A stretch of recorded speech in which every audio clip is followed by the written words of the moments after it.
குழந்தைங்கள பார்த்து பாட்டியை பார்த்துக்கிட்டு அப்பாவை பார்த்துக்கிட்டு அப்படிதான் இருந்தாங்களே. அப்பாவோட மறைவுக்கு பின்பு தான் ஒரு பெரிய புரட்டல் எங்களுடைய லைஃப்ல.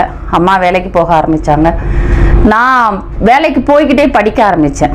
எப்படியா இருந்தாலும் படிப்பை விட்டுறக்கூடாது அப்படிங்கிறது இதுதான். எல்லாருக்குமே படிப்பு முக்கியம் அப்படிங்கிற கருத்து எல்லாருக்கும் தெரிஞ்ச விஷயம். ஆனா என்னை பொறுத்த வரைக்கும் பெண்களுக்கு படிப்பு ரொம்ப ரொம்ப முக்கியங்கிறத நான் எல்லா இடங்களையும் திரும்ப திரும்ப வலியுறுத்துவேன்.